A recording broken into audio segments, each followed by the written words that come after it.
Well, hello and welcome to a new video. This one's rather special because today is my birthday, so I chose this spot on 102 Bentley because, like me, it was manufactured in 1959.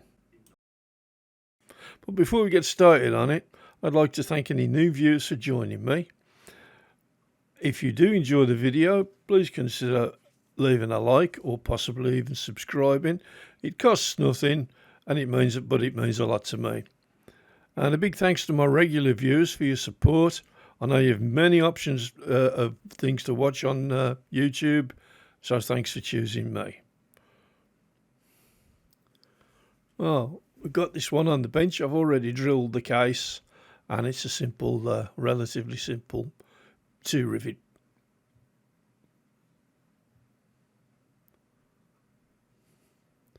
So we're just going to leave it open now. Have a little look at what's inside. Straightforward enough. Bit Spartan really for a spot, and usually sometimes a little bit more plush on the inside than this one is. Nice soft waxy plastic that pops out fairly easy. You've got to go a little bit careful. I mean, that's a 65-year-old toy potentially, so I'm leaving them off a little bit carefully, but not too much of a problem. I won't be repainting these or anything wild like that. I like to leave the spot on ones fairly close to the original, but I don't always stick with the spot on paint colour schemes. So just generally levering it up. I will be taking the wheels off the base at a later stage, but it involves a little bit of gentle warming up and levering. It's quite time consuming, so I didn't bother to record it. So I'll just pop the tyres off and move on.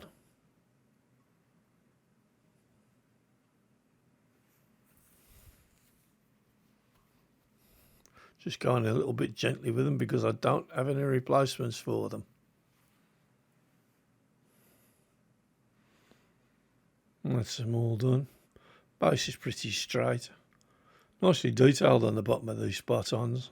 I do like them. This is, I think, the last one that I've got out of a number that I bought. Just got to get the screen out now. I'm using the usual method, just heating up the tube. It's slightly larger than the diameter of the rivet.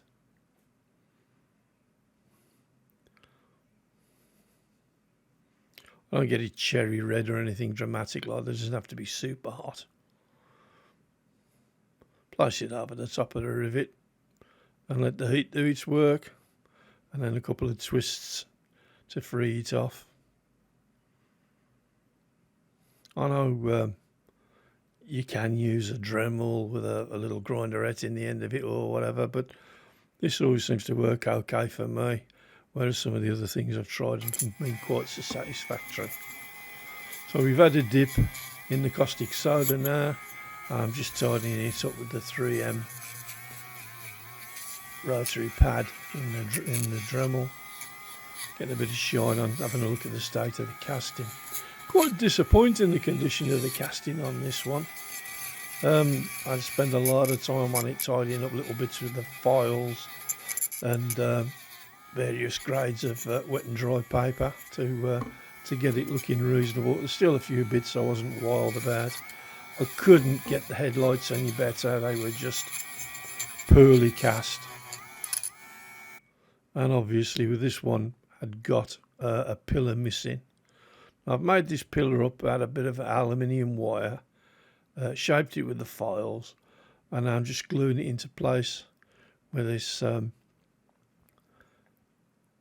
relatively new type of glue that cures with ultraviolet light. I'm kind of experimenting with this. I've seen Crapple Nick use it quite a bit, and he seems to have some good successes. So I thought I'd give it a try. Just checking the alignment a little bit there, and I've got a little bit of time to cure the glue to the roof line there. The roof line, I don't know whether it had been stood on or something. It did seem a bit deformed, bent in. But I managed to push it back into shape with my thumbs without breaking anything else, which is a bonus. And just using the ultraviolet to cure it. If I find that I like this glue in the end, I might get myself one of these fingernail curing tunnels and pop it underneath there rather than standing around shining a little blue light at it. I think it'll come to the same thing, maybe cure it a bit quicker. I've got that fixed in reasonably well now. I'm just doing some more tidying up with the French files, just trying to get it a little bit more like the original pillar, which is a kind of a triangular shape. And I started off with a bit of round wire, so obviously there's some shaping to do. Just different grades of these little modelers files till I can get it satisfactory. I'm sorry the camera's focusing on my thumb rather better than it's focusing on what I'm trying to demonstrate.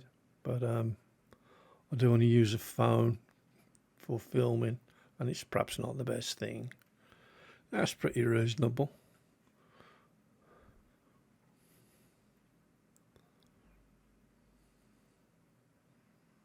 Just dropping the windscreen in now to see how well the pillar looks.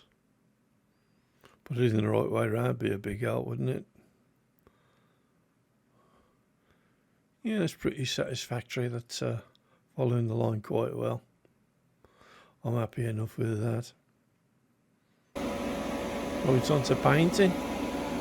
I primed it all in white, and I'm just using Autoboard base coat sealer grey, which matches the spot on colour pretty well. I'm painting her a two-tone, yellow and black, and I've mentioned before I'd already primed the body up with a bit of pink to warm up the yellow, and it's working quite well. To drop the scissors on the edge of the platform there, because it was going around like I sprayed at quite a high pressure and it was spinning around like a cartwheel, which is a little bit unhelpful. So I dropped the scissors on there just to lock it in place.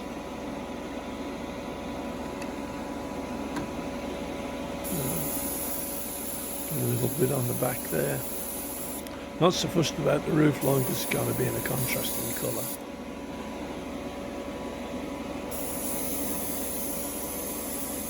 There we go, and I've masked it up, and I'm going to apply the second colour now. Which, as it happens, is a Nitro Raven Black. Quite a few Nitro colours. I don't think it's available in this country anymore, but it was made by the same people who were making the Citadel paints at the time, just repackaged Nitro.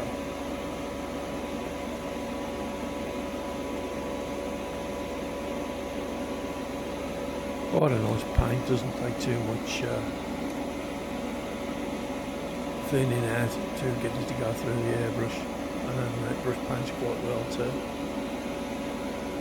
I'm just building up in steady coats there, and with that all accomplished, I want to polish in these nice spot on alloys with the Solval Auto Solve. Give them a quick go with a polishing mop and the paste first, and then later on I'll change the head on the drill to a slightly larger one, just to polish all the bits of residue off, and they do come up quite well.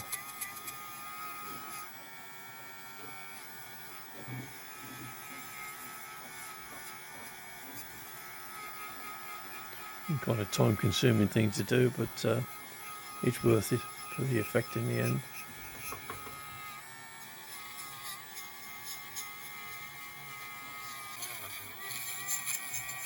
And just polishing off the residue now with a larger diameter brush. And the refit. So they are just pressed on, but you have to be a little careful how you pull them off, because you can deform the aluminium quite easy. I usually warm them up a little bit first. and then a gentle tap with the hammer onto the wooden block.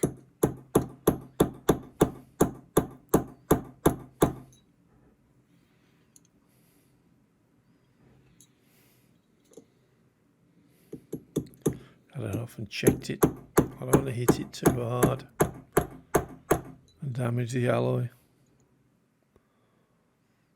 That's all fitted up, and it's time to do the build up now.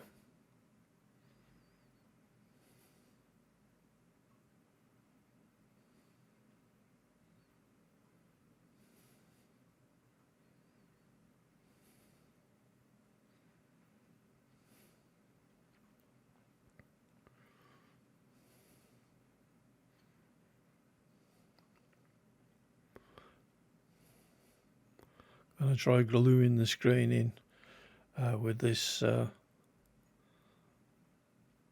UV glue now.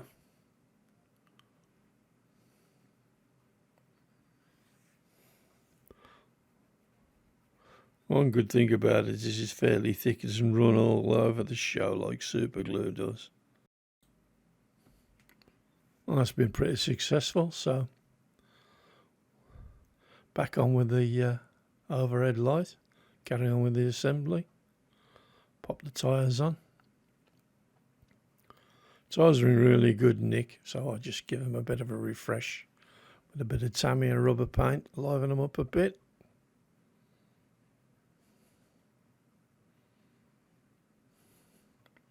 Gently ease them back onto the hubs. I've not done that many of these spot-on cars, but really every one that I've found has been quite well made. This is probably the purest casting that I've come across, but the finish on the wheels and stuff is really quite good. I've never had those kind of rough cast wheels like you tend to get on the Dinky. These almost look as though they've been turned rather than cast. Perhaps somebody can let me know in the comments if that was the case. But they do seem to have, they seem to be a better build quality, in fairness. Just pushing the seats back in again.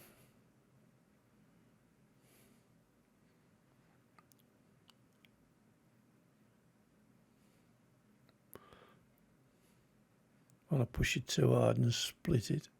Just quite a soft, pliable plastic. Not that I was going to paint these anyway, but I think it's a kind of a waxy plastic that doesn't take paint particularly well anyway. I'm sitting at about the right ride height before I pop the top on.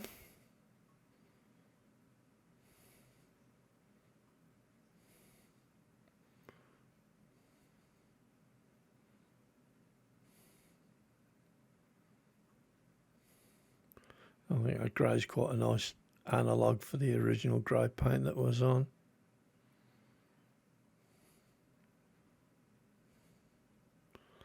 A bit of super glue in the back there.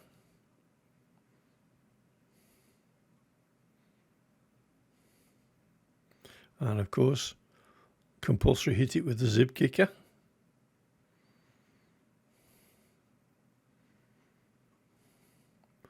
And in the front, I'm going to try my new favourite thing, the UV curing glue, because the rivet is quite shallow in the front there.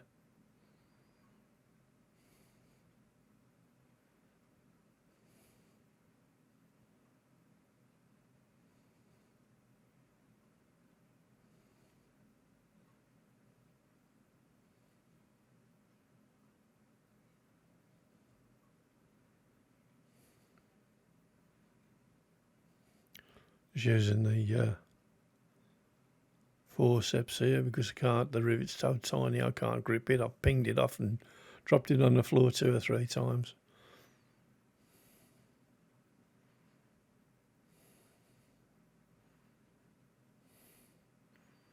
I just drop it in place.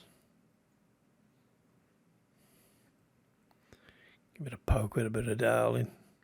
Make sure it's gone home.